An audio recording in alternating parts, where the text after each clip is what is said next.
ಬೇಸಿಗೆ ಕಾಲ ಬರುತ್ತಿದ್ದಂತೆ ಒಂದು ಇಂಪಾದ ಧ್ವನಿ ಕೇಳುತ್ತಿರ್ತೀರಿ ನೀವು. ಮನಸ್ಸಿನಲ್ಲಿ ಕುಂತುಕೊಂಡು ಬಿಡುತ್ತೆ ಅದು ಕೋಗಿಲೆಯ ಧ್ವನಿ. ತುಂಬಾ ಇಂಪು, ತುಂಬಾ ಸಂಪು. ಹಾಗೆ ಇನ್ನೊಂದು ಪಕ್ಷಿ ಇದೆ, ಅದರ ಸ್ವರವು ತುಂಬಾ ಸಿಹಿಯಾಗಿರುತ್ತೆ. ಅದು ನಮ್ಮ ಮನೆಯ ಅಕ್ಕಪಕ್ಕದಲ್ಲಿಯೇ ಇರುತ್ತೆ. ನೋಡಲು ಹಸಿರು ಬಣ್ಣ, ಕೆಂಪು ಕೊಕ್ಕು, ಗೊತ್ತಾಯ್ತು ಅಲ್ವಾ? ಗಿಳಿ. ಈ ಎರಡು ಪಕ್ಷಿಗಳನ್ನು ನಾವು ತುಂಬಾ ಇಷ್ಟಪಡುತ್ತೇವೆ. ನಮಗೆ ತುಂಬ ಮನಸ್ಸಿಗೆ ಶಾಂತಿ ಕೊಡುತ್ತವೆ. ಆದರೆ ಈ ಎರಡರ ಮಧ್ಯೆ ತುಂಬ ವ್ಯತ್ಯಾಸವಿದೆ ಗೊತ್ತಾ?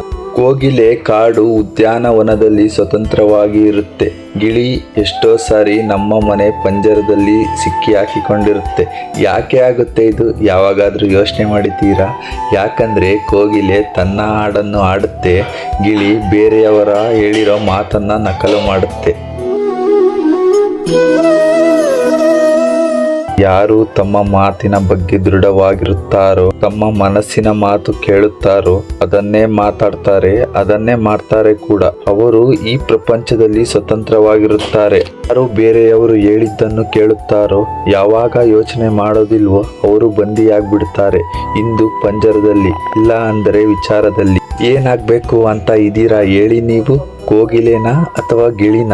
ನಿರ್ಧಾರ ನಿಮ್ದು. ರಾಧೆ ರಾಧೆ.